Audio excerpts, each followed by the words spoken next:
welcome to another video. I would say I decided in the midst of editing this image that I should be recording this. So what I've done so far, I've used my patch tool, as you can see, and I've cleaned up the image a bit. Using the patch tool, you don't really necessarily have to get it perfect in terms of some of the color differences like these, but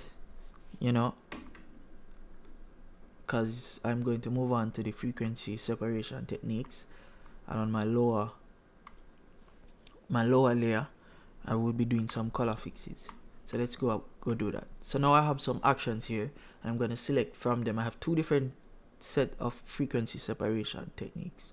I think I'm going to work with this one here, right? So this is what I'm working with. See, there's nothing changed from the image.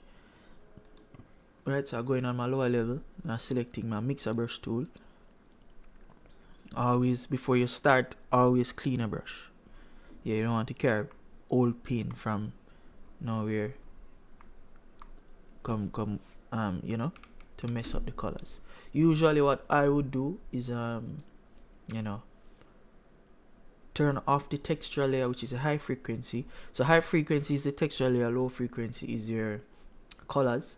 So I normally turn off the texture layer so the image becomes blurry, but you focus more on what you call it, the colors. You don't see any textures, so you don't worry about it. But over time you get used to it. You can just simply work without it. But in the beginning, that's definitely what I did. So we're gonna paint. The settings I have here, my wet is 24%, load 29%, mix is 8, and my flow is 21.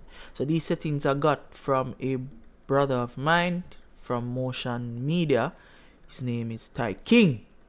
Yeah, excellent photographer out of St. Thomas. Yeah, so those settings he recommended them. I used to use them a little bit different. I think my load was around 90 and my flow was 100, but the wet was lower, like 10 or 5%. That's how I used to work. So all I'm doing is mixing like colors. Everything that looks alike, that's what I'm doing, mixing those colors together. One of the greatest thing about the mixer brush tool, it blends the skin great.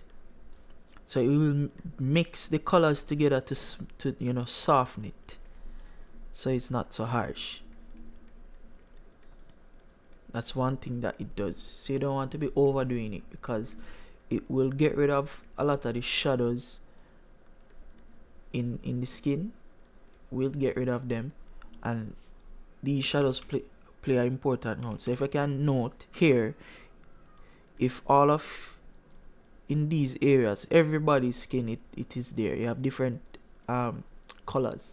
So what it does, it shows detail and it distinguish different aspects of the body. So if you can see here, you can see the different colors in these areas. This is what distinguishes the difference in the body or on the model's body. So the mixer brush tool is great for blending out these colors. Now bringing them together.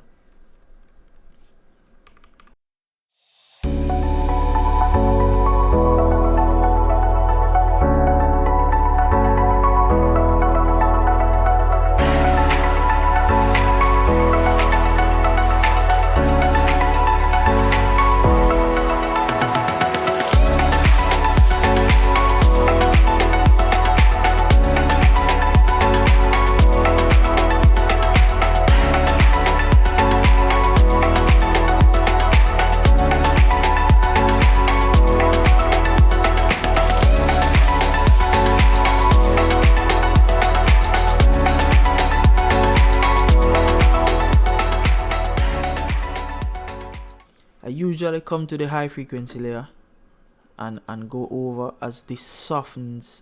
What this does is softens the image like a lot.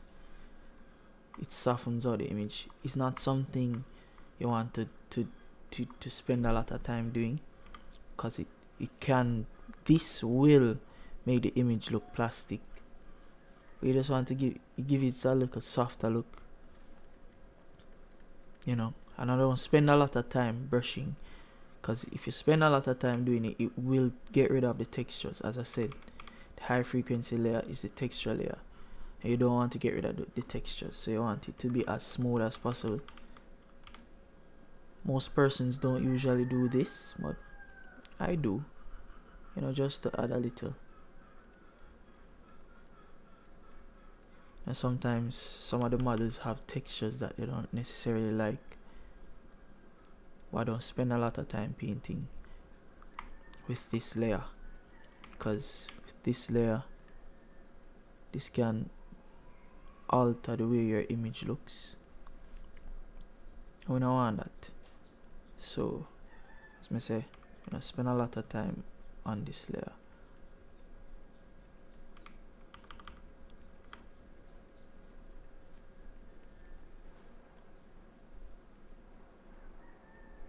And then that's it. You can see what it does. It get rid of some of the textures, soften it. I'll do under the armpit. I didn't do here.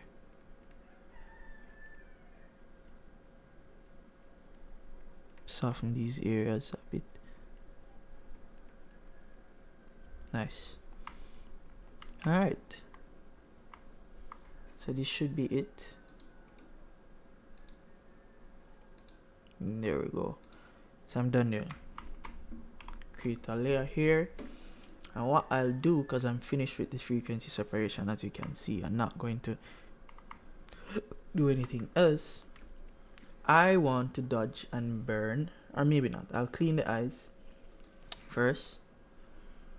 So it's another action that I selected, and I just come here, bam, go on the brush tool, opacity is 100 flow, everything is fine.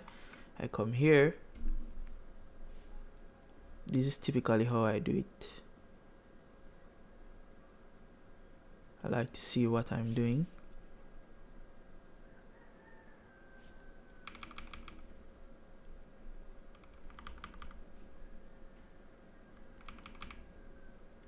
Yeah. Right, so when I'm finished doing this, you can see how it looks very unnatural. What I do, I come here and I turn on the opacity to around 35 to 37. Those are my sweet spot, as you can see after I'm done. And it looks all natural, and it still looks white. Yeah, so between 35 to 37, and that's my go-to spot. You don't want the image to look,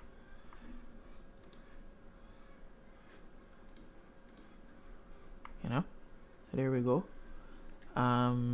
I'll then move on. Should I, let me see what the alright, so I don't necessarily like how that blue come in, but what I can do is down the opacity a bit. Let me see what this looks like. That's before, that's after, that's before, that's after, and I like that.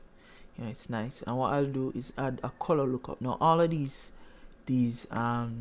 actions I got from Andre Designs. The color lookup now, the same is true. I don't this, you know, change distorts, but I'll take down the opacity on this to like 10 or 9%, and then you can see the difference that what it does. It kind of add a little warmth to the, even to the a little brown, as you can see in these areas, you know. It kind of soften the color of the skin tone, which I like. So that's good. So I'll add another, you know, clone stamp layer, and then I'll move on to my dodging and burning. Now I don't use his actions for dodge and burn.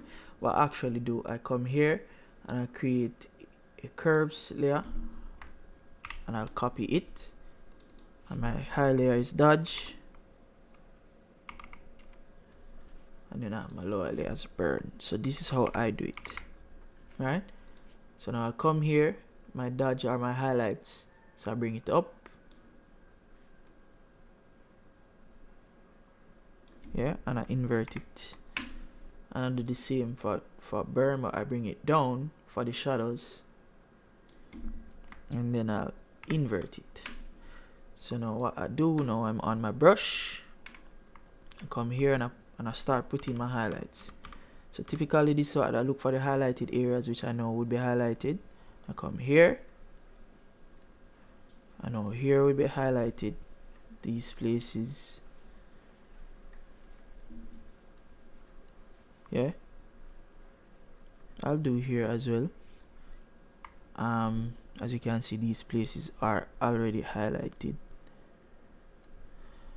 and you can see the highlights here. I'll do highlights there, you can see highlights here, and I'll do one here and here, yeah. So I think those are my highlights. Now I'll go on my burn and I'll do the same. So you know that my shadow areas are here, here, you can already see them, so I'm working with them.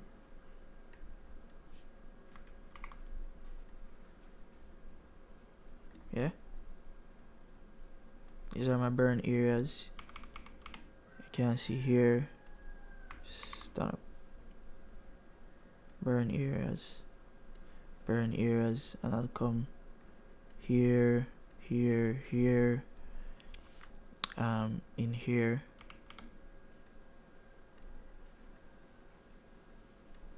yeah. I think those are my burn areas, and I'll come like here, and then that should be it. So this is how I do it. So now I'll feather it out. This is how you soften the burn areas, and I'll do the same for the dodge.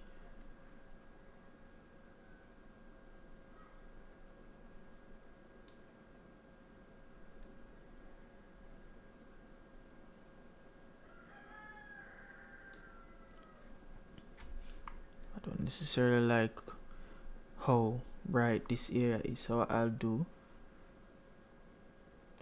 I'll take it down, I'll select dodge and kind of darken it. Better yet, I select my dodge and I'll flip it and get rid of some of it because I don't like it. Yeah, it's a little bit too bright for me. Yeah, I think that is fine. Down on the burn on that side too. Alright, cool.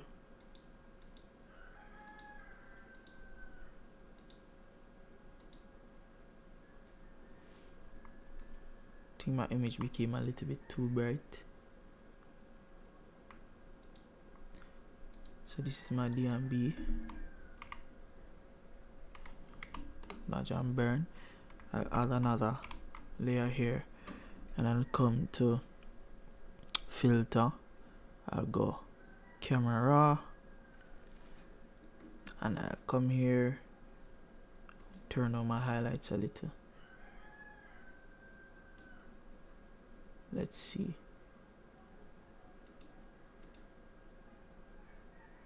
Yeah. Yeah. And then that's it. So this is what we have here, finished product. Yeah, model looking great.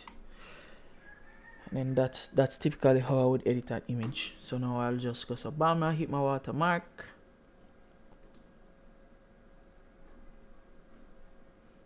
and then I'll place it like there, so you can see. And then that's it, I'm done. Let me see the crop. It's 4x5.